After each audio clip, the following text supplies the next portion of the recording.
Bom, para falar um pouco mais sobre os efeitos da pandemia do novo coronavírus, a gente recebe agora Átila Yamarino, que é biólogo e doutor em microbiologia. Quem faz essa entrevista é o José Roberto Burnier, eu acompanho também. Bom dia, Átila. Bom dia, Burnier. Bom dia, gente.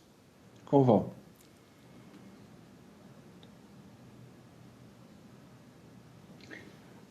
Bom dia, Átila, bom dia, Júlia, bom dia a todos do Em Ponto. Obrigado, viu, Átila, por estar aqui conosco mais uma vez.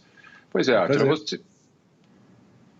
você publicou recentemente numa rede social um gráfico que mostra a relação entre os casos, o número de casos de síndrome respiratória aguda grave e o número de casos de Covid, isso nas capitais. E justamente as cidades que tiveram os maiores aumentos nos casos de síndrome respiratória aguda grave são aquelas cidades que até agora estão registrando o número menor de casos de Covid. O que isso pode significar, Átila? Bom dia, Bruno. Então, isso significa que essas cidades estão tendo um aumento súbito de casos de síndrome respiratória aguda, um aumento que está concentrado na mesma faixa etária que é atingida pela Covid, e principalmente em homens, principalmente em pessoas com mais de 60 anos, o que muito provavelmente quer dizer casos de Covid que não estão sendo diagnosticados. Existe um argumento de que pode também ser um caso de que as secretarias de saúde estão mais atentas à síndrome respiratória aguda grave agora, é um momento de mais observação e está todo mundo esperando que isso aconteça mesmo por causa da temporada de gripe, da sazonalidade, mas esse aumento coincide justamente com estados que menos testam para a Covid, né? Tem algumas cidades que têm uma proporção de 9 ou 10 casos de síndrome respiratória aguda para cada caso de Covid diagnosticado. E são justamente as capitais que estão testando menos para a Covid. Deixa eu ouvir, como pesquisador, alguém que trabalha com dados, com números, como é que você tem visto essa tentativa do Ministério da Saúde? Tentativa não, porque na prática mudou mesmo, a mudança na apresentação dos dados da Covid-19 feita pelo Ministério da Saúde e a tentativa de mudar, aí sim, o registro dos óbitos diários, né, de 24 horas, de tirar o registro que é feito em 24 horas e só computar as mortes que de fato ocorreram nessas últimas 24 horas. Explica para a gente o que pode significar isso e como é que você vê as mudanças que de fato foram implementadas. Perfeito. Eu vejo como mudanças que não impedem a análise dos dados, porque nós temos secretarias de saúde estaduais muito ativas e municipais que reportam os dados de qualquer forma, mas com mudanças que sinalizam para uma falta de transparência e uma perda de confiança na hora mais primordial, né? Qualquer medida que as cidades tomam agora, que os estados tomam de recolhimento, de isolamento, distanciamento ou de abertura das pessoas, depende de uma confiança muito grande do público, de uma participação das pessoas que resolvem continuar trabalhando ou continuar em casa, sair de máscara, fazer tudo isso. Isso tudo depende de ter uma transparência por parte de todos os níveis, de município, estado, governo, federal, em cima dos dados que estão sendo vistos, projetados, explicados. Quando a gente tem uma mudança na maneira como os números são apresentados, sem precedente e sem grande justificativa epidemiológica, isso sinaliza para uma falta de confiança, tanto aqui em solo nacional, quanto internacionalmente, porque as pessoas precisam entender o que se passa no Brasil para saber se o país está indo bem ou mal. Essa mudança faz com que aconteça o quê? A gente tem uma demora muito grande no Brasil entre o óbito acontecer, ele ser registrado num cartório, ele ser cadastrado no sistema de óbitos e ele ser reportado.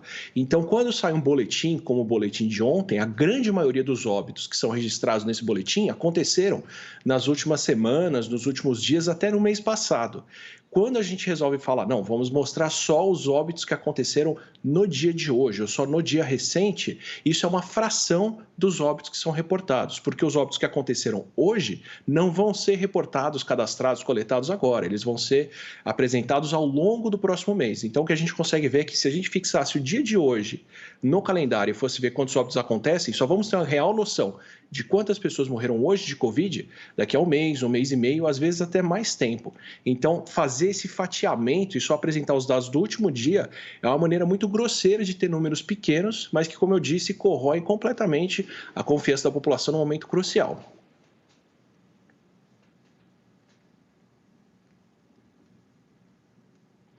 Pois é, Átila, a gente está vivendo realmente uma situação de desorientação por parte dessa nova administração do Ministério da Saúde. O Jornal Estado de São Paulo chega a publicar uma reportagem hoje dizendo que o presidente Bolsonaro teria determinado ao ministro interino da Saúde para que divulgasse número de mortes sempre abaixo de 1.000, né? A ver se isso realmente se confirma.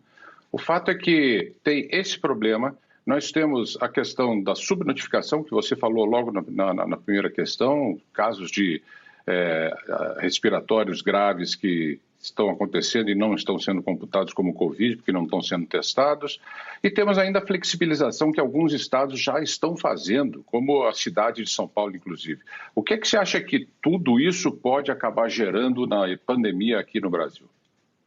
Isso vai acabar gerando um número que é cada vez menos maquiável, que é cada vez menos escondível, né? O Brasil é um dos países que proporcionalmente menos faz testes. O nosso problema já começa aí de uma maneira muito significativa. A grande maioria dos países tem testado. Eu não vou falar nem em números absolutos, porque tem outras populações, tem outras situações epidemiológicas. Mas o ideal que a OMS recomenda e que a grande parte dos países tem feito são pelo menos 5, 6, 10 testes negativos para cada teste positivo pro vírus, não o teste rápido do dedo, mas o teste RT-PCR de laboratório para cada caso positivo detectado. Isso é um país que está investigando a sua situação epidemiológica. Então, eu tenho que testar muitas pessoas para descobrir quem tem Covid. O Brasil, nesses índices, é um dos países com o menor número de testes negativos para cada positivo. A gente tem, no máximo, um teste negativo para cada teste positivo feito aqui no Brasil, somando os testes feitos no sistema público e no sistema privado do país, por volta de 1 milhão deles para 700 e tantos mil casos de Covid por aqui. Quer dizer, já não estamos vendo quantos casos de Covid nós temos. Mesmo sem ver os casos de Covid, nós temos números epidemiológicos das últimas 2 semanas de por volta de 30 mil, 38 mil casos diários por aqui. O que são os índices do pior momento dos Estados Unidos, da pior subida deles, quando eles faziam milhões de testes, ainda fazem milhões de testes, eles já passaram de 15 milhões. Isso quer dizer que, sem testes, nós já temos números epidemiológicos no Brasil compatíveis com o pior dos Estados Unidos, o que quer dizer que a gente pode esperar um cenário como o cenário americano por aqui. Essa já é a nossa situação, com essa falta de testes. Nós temos essa diferença em várias capitais que não estão testando também, mas que tem um aumento de síndrome respiratória aguda grave, super súbito, que acompanha a Covid, acontece no período da Covid, atinge o público específico da Covid. Essas mortes em excesso que o Brasil está vendo, como eu digo, são em excesso. Então, se a gente tivesse um cenário aqui onde todo mundo quisesse reportar piores números de Covid e tivesse classificando qualquer coisa, um acidente de carro, como um caso de Covid, o que nós veríamos seriam os óbitos de qualquer outra causa diminuindo, porque eles passaram a ser classificados como Covid. Nós temos o contrário. Os óbitos de outras causas continuam iguais, muitos aumentam em alguns lugares como Manaus, que tem um aumento súbito de mortes de causa natural, que provavelmente são pessoas que morreram de Covid e não foram nem diagnosticadas em um hospital para saber que elas tiveram alguma síndrome respiratória, e um aumento em cima disso das mortes por Covid. Ou seja, nossos números andam tão complicados e tão ruins que está cada vez mais difícil arrumar uma justificativa, uma maneira de tratar eles como se a gente não soubesse o que está acontecendo. E seguindo esse caminho americano, nós devemos chegar em números de 2, 3. Temos projeções, inclusive, do Instituto de Estudos que baseia e norteia a Casa Branca nos Estados Unidos, projetando até 5 mil mortes por dia aqui em agosto. Aí não vai ter jeito da gente fatiar esses números para eles ficarem abaixo de 1.000. Átila, você se manifestou nas redes sociais ontem falando sobre uma declaração da OMS a respeito das pessoas que são assintomáticas. De acordo com a OMS, a transmissão da Covid-19 por assintomáticos é rara. Queria que você falasse um pouquinho sobre isso. O que há de segurança em relação a essa informação já? Perfeito, obrigado, porque é uma colocação que foi muito infeliz e muito tirada de contexto por parte da OMS. A recomendação deles de cuidado das pessoas e distanciamento social continua sendo a mesma. Nós não sabemos quem vai manifestar ou não os sintomas, quando as pessoas vão transmitir o vírus, por isso todo mundo tem que continuar usando máscara, mantendo o distanciamento social e recolhido, se possível. Quando a OMS falou sobre isso naquela entrevista, eles estavam falando sobre o rastreio de contatos, que é fazer uma coisa que o Brasil tem feito muito pouco, que é você ter uma equipe de pessoas dedicadas para quando alguém aparece com sintomas no hospital ou em algum teste, você rastrear os contatos dessas pessoas, com quem ela tem contato, quem é a família dela, qual é a região onde ela vive, para ver quem mais tem Covid naquela região. Nesse sentido, o que a OMS queria dizer com esse pronunciamento é que nesse rastreio, o principal contágio, a principal transmissão que eles estão vendo e que vale mais a pena ser investigada é a transmissão dos casos sintomáticos. Então, quando você chega com alguém que tem Covid e vai investigar com quem essa pessoa teve contato, dentro daquelas pessoas vale muito mais a pena acompanhar quem tem sintomas da Covid, porque se você conseguir tirar essas pessoas e colocá-las em isolamento, você consegue conter a transmissão do vírus. O que fica de fora da declaração, que é importante, é que existem pessoas que não têm sintomas e depois manifestam eles, que são as pessoas pré-sintomáticas. Essas são a maior fonte de transmissão da doença. Grande parte dos casos de Covid foram transmitidos nesse período em que pessoas que vão ter sintomas estavam ali sem os sintomas ainda, mas já tinham o vírus presente no nariz, no corpo e transmitiam ele. Então, a transmissão principal medida no mundo inteiro acontece 2 a 3 dias pré-sintomas. Então, as pessoas pré-sintomáticas, por tudo que a gente entende e reporta até aqui,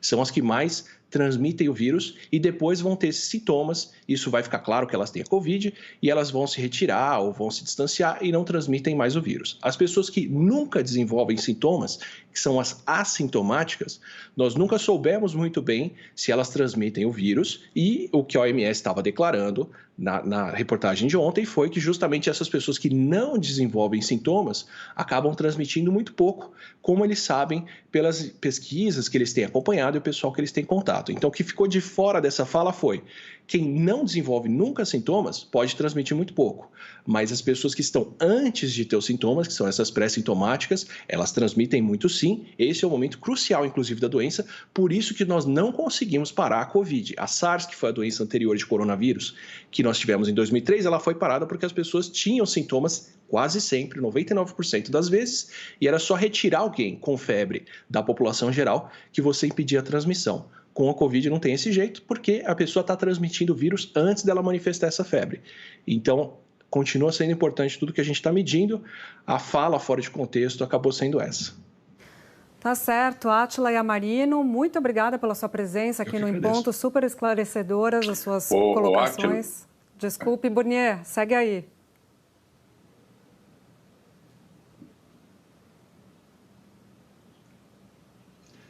Não, desculpa, eu tenho um delay aqui entre nós aqui, eu não sabia se dava tempo de fazer mais uma pergunta, eu só queria saber o seguinte: tem uma previsão aqui de especialistas dizendo que parar a pandemia no Brasil, como você mesmo falou, Átila, só lá para outubro, novembro. Você também acha isso?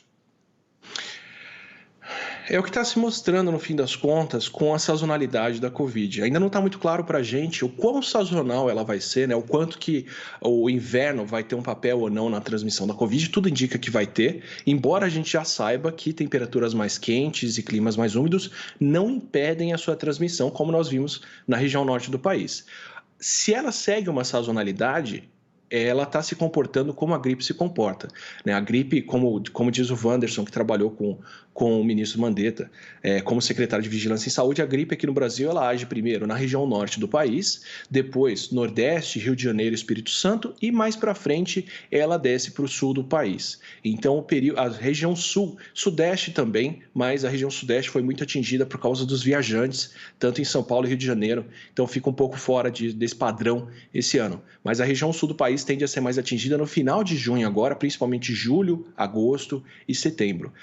Nós vemos que as capitais e que os estados do sul agora não são tão atingidos, espero que seja pelas medidas que eles estão tomando de fato, mas pode ser o caso também da doença ter essa sazonalidade que a gente só vai ver pós-fato, só depois disso acontecer. Se for a situação, se a Covid segue a distribuição da gripe, nós ainda temos uma temporada inteira de transmissão para acontecer no país, principalmente no sul, que tradicionalmente é uma região mais atingida pela gripe, por ter uma população mais idosa e por ter um clima mais frio e mais seco, justamente no inverno que vem pela frente. frente agora. Então, não tem jeito, né? Por mais que a gente fatie, pique os números, apresente dessa forma ou daquela, a real forma que o mundo inteiro tem de ter números mais baixos de Covid é o combate dela e é no que nós devíamos estar focando por aqui. Não, especialmente agora, com falta de testes, falta de acompanhamento e outras coisas, tentando fazer uma reabertura que não está alinhada ao momento epidemiológico das regiões.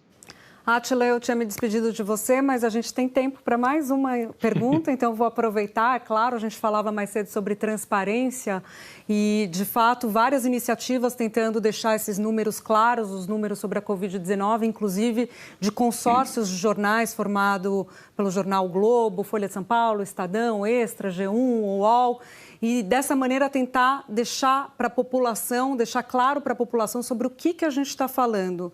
E olhando para isso, Átila, o que a gente pode dizer para esses números, para esses dados divulgados pelo consórcio, inclusive? O que dá para a gente falar sobre o pico da doença hoje? Estamos em platô, ainda estamos subindo? O que a gente pode depreender dessas estatísticas? Nós ainda estamos em subida, nós temos uma flutuação grande, caso a caso, mas ainda estamos num momento de subida. Felizmente, temos instituições fortes no Brasil, muito bem distribuídas, muito bem feitas, servidores muito competentes que estão acompanhando e reportando esses números para a população estar informada, mas o pico dessa doença ele pode ser muito mais alto do que o que nós enfrentamos hoje. Eu espero, de fato, que a gente já esteja nesse momento de controle, onde a gente tem um pico, um platô e está entrando em diminuição. Acho difícil pelo movimento de reabertura nesse momento e por ter muitas capitais que ainda não foram totalmente atingidas ou com muitas medidas, com o pior momento já passado, né? E nós tivemos a interiorização da doença. Então, nós provavelmente ainda estamos na subida de número de casos, é o que as projeções da maior parte dos lugares nos falam. E a descida, ela tende a ser muito mais lenta do que a subida que nós tivemos por aqui. Então, normalmente, em número de casos e óbitos, a gente acaba tendo 2 vezes mais óbitos na descida e no controle da Covid do que a gente teve nessa subida. Em parte, porque tem muita gente ainda internada no hospital que vai se curando, que infelizmente uma minoria segue por esse caminho e acaba tendo complicações, em parte porque nós temos essa demora bem grande de registros de cartório, que em alguns casos, como o Rio de Janeiro, que acompanhou a epidemia mais por enterros do que por registros de óbito, pode chegar a 60 dias entre o óbito e o registro disso. Então, com essa coisa toda se acumulando, as pessoas evoluindo na doença ou os registros de óbito acontecendo, nós acabamos tendo esse dobro de mortes pós-pico do que a gente teve na subida, pode ser até maior se o controle não for tão bem feito como está sendo o caso do Reino Unido. Colocando isso em prática para o Brasil, quer dizer que no momento em que nós já estamos, se nós controlamos a doença e ela está descendo, não estou dizendo nem manter um platô, nós ainda teremos por volta de 60 mil mortes pelos próximos meses. Se o Brasil continuar subindo e chegar num pico ainda mais alto de 50 mil vidas perdidas, 60 mil vidas perdidas na subida, isso quer dizer que nós ainda teremos o dobro disso pela frente se a gente conseguir controlar a doença e ela de fato for sazonal e for embora daqui até o mês de outubro. Então ainda temos um cenário bem pesado pela frente, onde vai ficar ainda mais difícil de sustentar esse discurso de que não é um grande problema. Tá certo, Átila. Agora sim, muito obrigada por dividir com a gente esse seu diagnóstico, dando peso da gravidade da situação também, alguém que estuda, que conhece muito o tema. Muito obrigada por ter você aqui com a gente no Em Ponto.